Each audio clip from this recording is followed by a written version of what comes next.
আসসালামু আলাইকুম রহমতুল্লাহ। প্রিয় ভাই বোন, আশা করছি সবাই মহান আল্লাহ তাআলার অশেষ রহমতে ভালো আছেন, সুস্থ আছেন।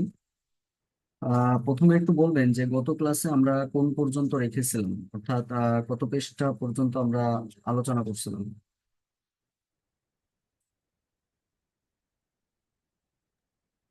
তথ্য প্রযুক্তির দ্বিতীয় অধ্যায় প্রথম পরিচ্ছেদ।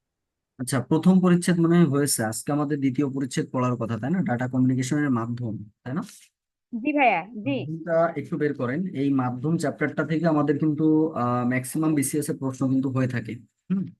সুতরাং এই জায়গাটা আপনাদের একটু ভালোভাবে পড়তে হবে। এখন ডাটা কমিউনিকেশনের মাধ্যম বলতে আসলে কি বোঝায়, এটা একটা বড় কোশ্চেন। দেখেন, ডাটা কমিউনিকেশনের যে মাধ্যম বলতে যেটা বোঝাবে, তার মানেটা হচ্ছে যে আপনি যে ডাটাটা প্রেরণ করতেছেন, এই ডাটা প্রেরণটা কি আপনি কোনো তারের মাধ্যমে করতেছেন নাকি কোনো তার বিহীন অবস্থায় করতেছেন, এটাই হচ্ছে মূল বিষয়।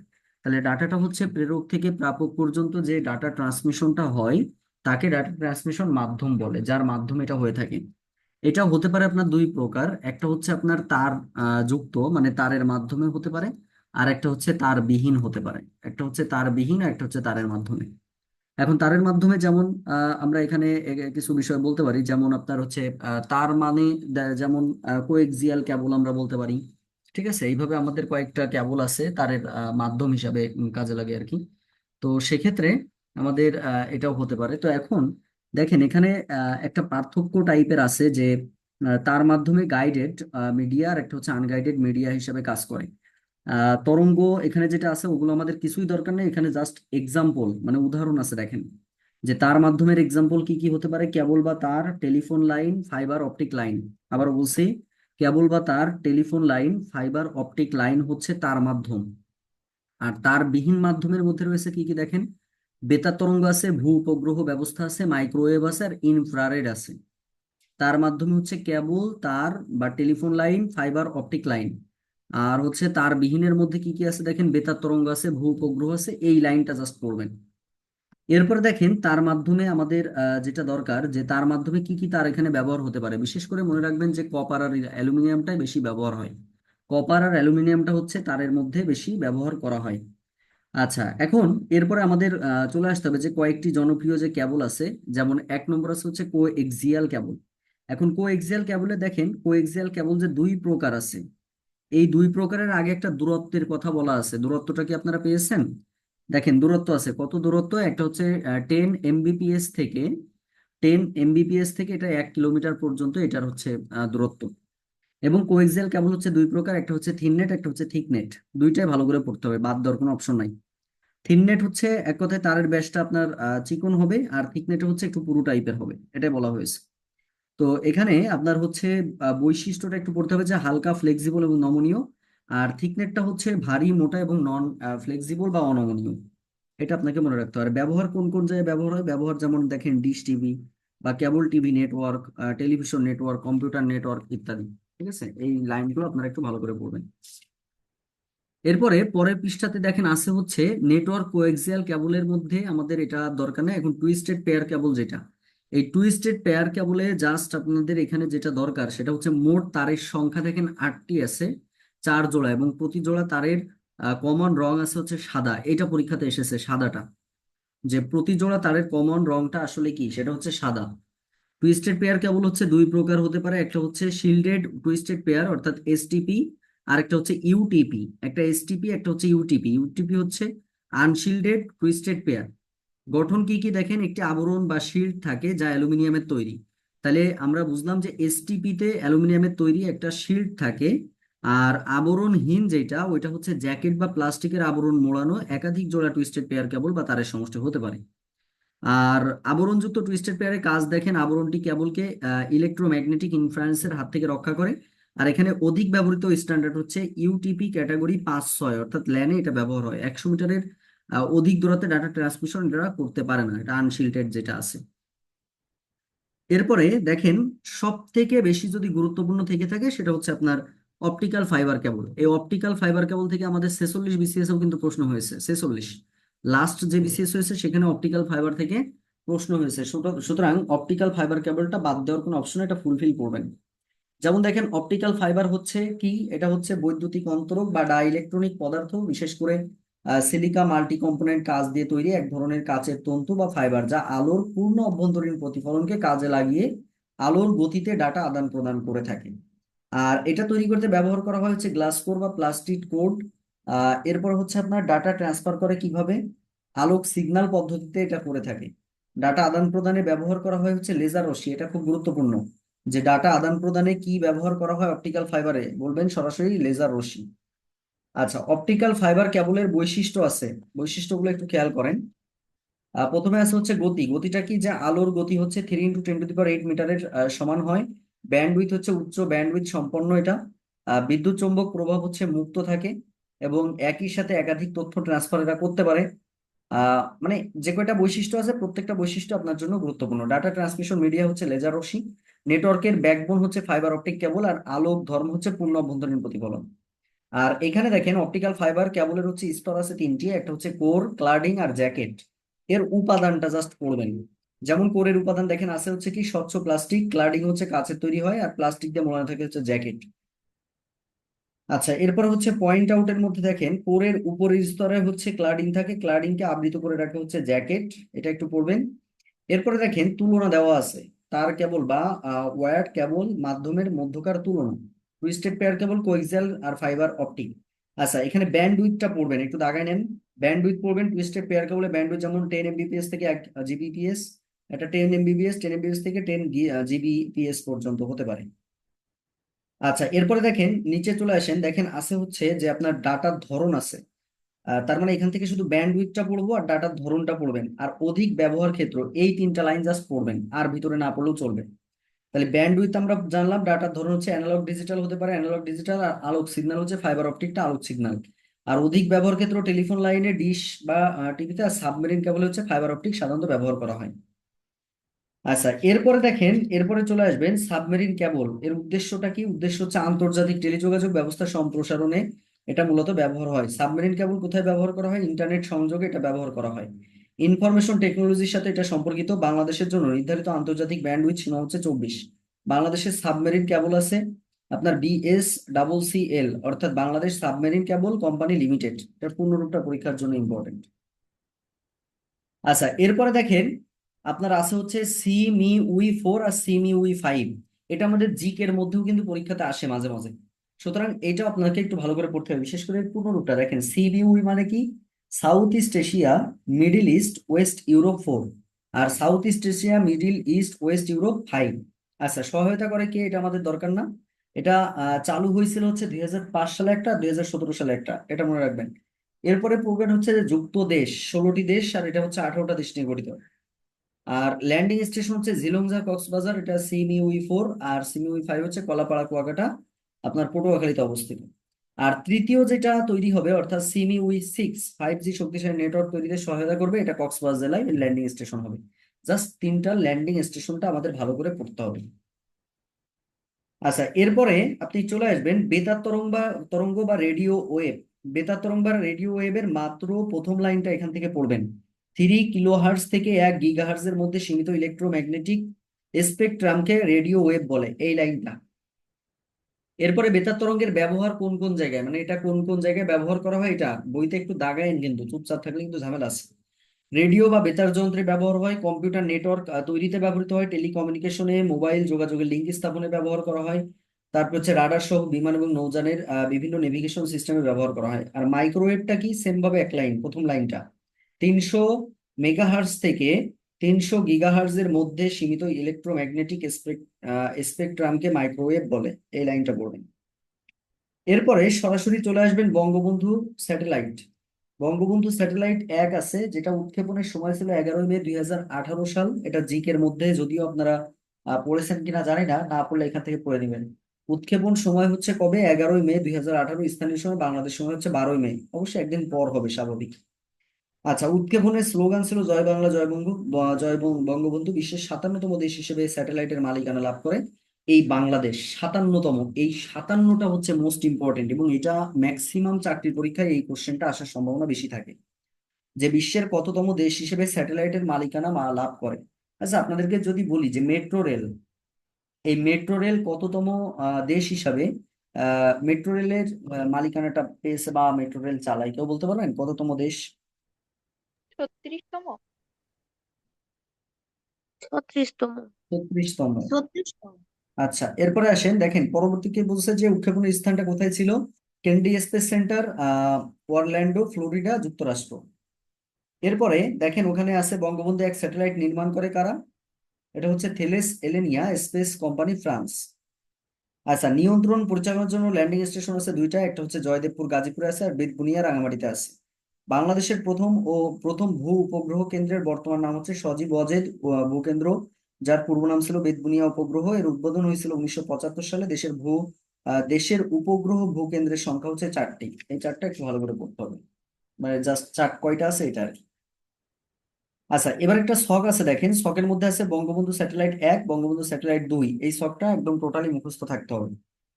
উৎক্ষেপণের স্থান, সহায়তা করে কারা, ধরন কি, এবং পরিচালনায় কারা কারা আছে, এটা আর কি। এরপরে আমরা এখান থেকে আর দরকার নেই, এরপরে আপনারা সরাসরি চলে আসবেন মহাকাশ গবেষণায় বাংলাদেশ। পেয়েছেন কিনা দেখেন তো, মহাকাশ গবেষণায় বাংলাদেশ। জি ভাইয়া পেয়েছি। এখান থেকে জাস্ট দুইটা লাইন পড়বেন, অনলি দুইটা লাইন, আর বেশি কিচ্ছু না। একটা হচ্ছে আপনার এই যে স্পারশো, স্পারশো হচ্ছে দেখেন 2 নম্বর লাইনে আছে বাংলাদেশ সরকারের প্রতিরক্ষা মন্ত্রণালয়ের অধীন। সরাসরি প্রশ্ন পড়ে যে স্পারশো কোন মন্ত্রণালয়ের অধীন, এটা হচ্ছে প্রতিরক্ষা মন্ত্রণালয়ের অধীন, একটা সরকারি স্বায়ত্তশাসিত মহাকাশ গবেষণা প্রতিষ্ঠান। আর এটা জন্মলাভ করেছে বা এটা উদ্বোধন হয়েছে 1980 সালে ঢাকার আগারগাঁওয়ে, এটার মূল অবস্থিত। জাস্ট এই দুইটা কথা। এরপরে আমরা চলে আসব পরবর্তী যেটা আছে দেখেন, পরবর্তী শেষে একটা ছক আছে, ছকটা একটু খেয়াল করেন, যেটাতে আপনার রেডিও ওয়েভ আছে, মাইক্রোওয়েভ আছে, আর ইনফ্রারেড আছে। সংজ্ঞা আছে, রেঞ্জ আছে, বৈশিষ্ট্য আছে, ব্যবহার আছে। চারটা তথ্য এখানে দেওয়া আছে। মানে ফুলফিল এই চারটা তথ্য ভালো করে পড়তে হবে, এটা বাদ দেওয়ার অপশন কিন্তু নাই। এরপরে পরিচ্ছেদ 3-এ চলে যান। পরিচ্ছেদ 3টাও আমাদের জন্য খুবই গুরুত্বপূর্ণ। পরিচ্ছেদ 3-এ দেখেন আছে হচ্ছে হটস্পট, মানে কি কি বিষয় আছে এখানে। হটস্পট আছে, এটা কিন্তু গুরুত্বপূর্ণ। হটস্পট কোনটা আমরা জানি যে আমাদের যখন মোবাইলে ডাটা থাকে না, তখন অন্য একটা মোবাইলের ডাটা দিয়ে আমরা নিজেদের মোবাইল যখন চালাই, তখন সেটাকে হটস্পট বলা হয়। অর্থাৎ এটা একটা ওয়্যারলেস নেটওয়ার্ক। ওয়্যারলেস মানে কি, এর কোনো তার থাকে না, সংযুক্ত এমনিই হয়ে যায়। তো সেক্ষেত্রে এটা পড়বেন। জনপ্রিয় হটস্পটের মধ্যে আছে হচ্ছে যেমন দেখেন ব্লুটুথ আছে, তারপরে হচ্ছে ব্লুটুথের পরে আছে ওয়াইফাই আছে, ওয়াই ম্যাক্স আছে। আর বিস্তারিত যদি আমাদের পড়তে হয়, ব্লুটুথটা পড়তে হবে, যেহেতু ব্লুটুথ থেকে আমাদের প্রশ্ন কিন্তু পরীক্ষাতে হয়েছে এর আগে। তো সেক্ষেত্রে এটা একটু পড়তে হবে। স্বল্প দূরত্বের মানে 1 থেকে 100 মিটারের কাছাকাছি, এই লাইনটা একটু দাগাবেন। 1 থেকে 100 মিটারের কাছাকাছি ভেতর আহ বিনা খরচে ব্যক্তিগত ডাটা ট্রান্সমিশনের জন্য বহুল ব্যবহৃত প্রযুক্তি হচ্ছে এটা। আচ্ছা, এরপরে দেখেন ব্লুটুথের প্রথম ভার্সন হচ্ছে ব্লুটুথ 10। অসুবিধা হচ্ছে ডাটা ট্রান্সফারের সিকিউরিটি কম। আর ব্লুটুথ ব্যবহৃত ডিভাইস হচ্ছে mobile phone, headset, micro computer, printer, digital camera, ইত্যাদি ইত্যাদি আসছে এখানে। জাস্ট এই লাইনগুলো একটু পড়বেন। আর ব্লুটুথ নেটওয়ার্কের মধ্যে দেখেন পিকোনেট, এই পিকোনেট থেকে কিন্তু আমাদের 44তম বিসিএস এর প্রশ্ন ছিল, পিকোনেট থেকে। পিকোনেটটা কি দেখেন, যে ব্লুটুথ প্রযুক্তির মাধ্যমে যে নেটওয়ার্ক তৈরি করা হয় তার মৌলিক উপাদানকে পিকোনেট বলে। একদম সিম্পল কথা, যে আপনি ব্লুটুথ প্রযুক্তির মাধ্যমে আপনি একটা নেটওয়ার্ক কাঠামো তৈরি করতেছেন, এর যে মৌলিক উপাদান এটাকে পিকোনেট বলে। ব্লুটুথের নেটওয়ার্কে পিকোনেট বলে। এক কথায় ব্লুটুথের নেটওয়ার্কে পিকোনেট বলা হয়। পিকোনেটের আওতায় সিগন্যাল আদান প্রদান হয় 8টি যন্ত্রের সাথে, যেখানে একটা মাস্টার নোড থাকে, 7টি হচ্ছে দাস নোড থাকে। এরপরে চলে আসেন ওয়াইফাই। ওয়াইফাই এখানে যে বিষয়টা বলা হচ্ছে, ওয়াইফাই এর যে বিষয়টা এখানে বলা হয়েছে সেটা একটু খেয়াল করতে হবে আপনাদের। ওয়াইফাই এর যে বিষয়টা এখানে আছে, ওয়াইফাই এর বিষয়টা এখানে কি বলছে খেয়াল করতে হবে। হ্যালো, হ্যাঁ আমি ক্লাসে ছিলাম, ওই যে আসতে দেরি হয়ে গেছিল, এই জন্য তো ফোন তুমি দিওনি, মনে করলাম কালকে যে একবার তোর কাছ থেকে নিয়ে তারপর টিউন অফিসে যাবানি। কনে তুই? ও, রেখে তো যাই, সকালে এসে আমি নিবানে, সমস্যা নেই, যশোর তো পড়াই এসে নিবানে কোথায়। আচ্ছা, তাইলে এখান থেকে গেল। এরপরে চলে আসেন দেখেন এখান থেকে ওয়াইফাই। আচ্ছা, ওয়াইফাই থেকে বিস্তারিত কিছুই আমরা পড়বো না, আমরা সরাসরি দেখেন একটা ছক আছে। ওয়াইফাই এর পূর্ণরূপটা একটু পড়বেন, আর ওয়াইম্যাক্স এর পূর্ণরূপটা পড়বেন। ওয়্যারলেস ফিডিলিটি ওয়াইফাই, আর একটা হচ্ছে ওয়াইম্যাক্স হচ্ছে world wide interoperability for microwave access, এটা একটু পড়বেন। এরপরে দেখেন আমাদের ওয়াইফাই এলিয়েন্স এর বাণিজ্যিক একটা ট্রেড মার্ক আছে, I double E, I double E আছে। 802.11। এটা হচ্ছে আমাদের মূল বিষয়। আচ্ছা, এরপরে আছে হচ্ছে আপনার ওয়াইম্যাক্স। ওয়াইম্যাক্স একটু লাইন বাই লাইন পড়বেন, এটা জাস্ট রিডিং পড়তে হবে। সব থেকে গুরুত্বপূর্ণ যেটা সেটা চলে আসেন, দেখেন 227 মানে পরেরটা আর কি, এক নজরে ব্লুটুথ ওয়াইফাই ওয়াইম্যাক্স। পেয়েছেন কি এটা? সবাই পেয়েছেন কিনা? কেউ কি আছেন না ঘুমাই জি গেছেন? স্যার। আচ্ছা, এখানে দেখেন আইইই স্ট্যান্ডার্ড আছে। এই স্ট্যান্ডার্ড দেখেন আমাদের কিন্তু একটা বিসিএস এর প্রশ্ন ছিল, এটা এটা প্রশ্ন ছিল হচ্ছে 2 নম্বর বিসিএস, অর্থাৎ 43তম বিসিএস এর প্রশ্ন ছিল। সুতরাং এই আইইই যে নাম্বারটা, এই নাম্বারটা ঠোঁটের আগায় থাকতে হবে।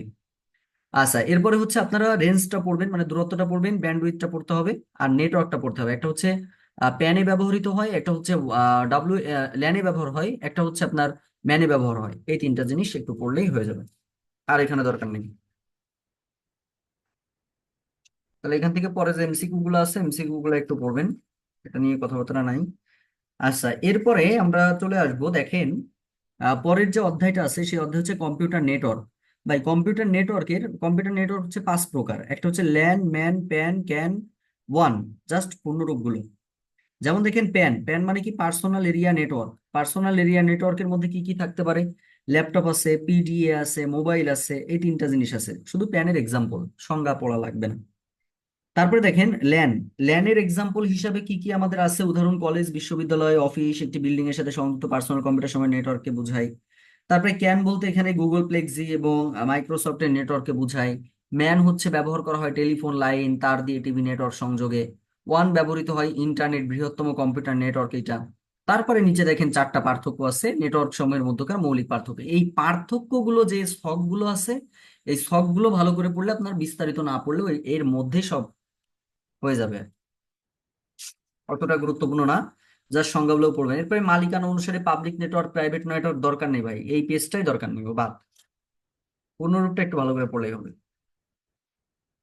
এরপরে দেখেন পরবর্তী যেটা আছে, পরবর্তী হচ্ছে পরিচ্ছেদ নাম্বার 2। পরিচ্ছেদ নাম্বার 2-এ কি আছে এটা একটু পড়তে হবে। পরিচ্ছেদ 2 ভাইয়া পড়া অনেক হয়েছে, এমসিকিউ তো অনেক আছে। 3টা চ্যাপ্টার।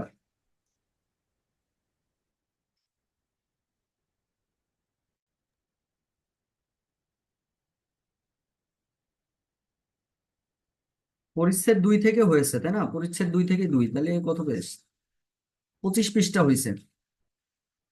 তাহলে কি এই 25 পৃষ্ঠা থাকবে তাই বলতে চাচ্ছেন? ভাইয়া থাক, অনেকগুলো এমসিকিউ আছে। এখন শুধু দাগাতে পারলে হয়ে যাচ্ছে, বেশি নাই কিন্তু, কম আছে। আচ্ছা, তাহলে হচ্ছে এটা এখন তাহলে আপনারা ক্লাসে একটু পড়েন, দেখি আমি একটু শুনি যে পর্যন্ত আমাদের পড়ছিলেন। সবাই একটু বের করেন ডাটা কমিউনিকেশন মাধ্যম। এখান থেকে যে লাইনগুলো দাগাইছে এই লাইনগুলো একটু ভালো করে পড়া শুরু করে দেন, এখনই পড়েন, ক্লাসের মধ্যেই পড়েন, বসে বসে জোরে জোরে পড়েন। এটুকু থাকবে নাকি আর একটু সামনে যাব?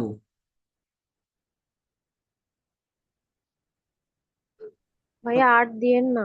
তাহলে এই পর্যন্ত থাক, বেশি দিলে আবার দেখা হলে মোটেই পড়বেন না। তাহলে এই 25 পৃষ্ঠার মধ্যে যে লাইনগুলো দাগাইছি ভাই, এক্সট্রা শোনেন, কম্পিউটার কিছু কিছু ওয়ার্ড আছে, যে ওয়ার্ডগুলো কিন্তু উচ্চারণ করা অনেক কঠিন এবং অনেক কিছু মুখস্থ বিষয়ের মধ্যে কিন্তু আছে। সুতরাং যেগুলো আমাদের মুখস্থ করতে কষ্ট হবে স্বাভাবিক, যার জন্য যে লাইনগুলো জাস্ট দাগায় দেওয়া হচ্ছে, এই লাইনগুলো আপনারা একটু ভালো করে পড়লেই হবে। জাস্ট লাইনগুলো একটু ভালো করে পড়লেই হবে। আমার কথা কি বুঝছেন? জি জি স্যার। ভাইয়া বুঝেছি। সবাই ক্লাসের মধ্যে পড়া শুরু করে দেন, তারপরে 8টায় আমরা এটা শেষ করবো। আগামীকালকে আমাদের পরবর্তী ক্লাস হবে ইনশাল্লাহ। স্যার, বলেন। এই মাসে ক্লাস শেষ হবে কবে আমাদের?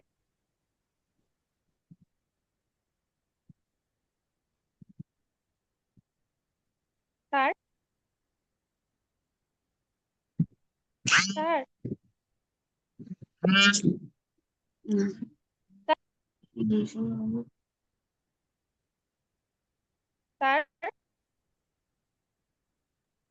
বলেন। বলছি এই মাসে ক্লাস শেষ হবে কবে? ওই যে বললাম যে হচ্ছে আমরা এরপরে তো এখনো নৈতিকতা আছে তাই না? তো এটা আস্তে আস্তে চলতে জি থাকবে, এই স্যার। ফাঁকে 10 তারিখ থেকে রিভিশনটা শুরু হয়ে যাবে। না, তাহলে এই মাসে ভাইয়া পেমেন্ট করবো, মানে সামনে ওটা পেমেন্ট দেরি আছে, করবো ওটা এখনো সেজন্য পরে, তো। ওটা পরে। এখন না, আগে শেষ করি, এটা এখনো বাকি আছে। আচ্ছা স্যার, ঠিক আছে। ঠিক আছে। আচ্ছা, সবাই জোরে জোরে পড়েন ভাই, একটু জোরে জোরে পড়েন সবাই শুনি।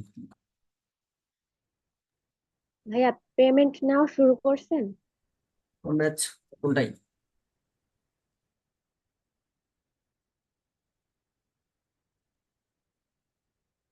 রিভিশনটা কিন্তু আলাদা, আপনারা কি এটা জানেন?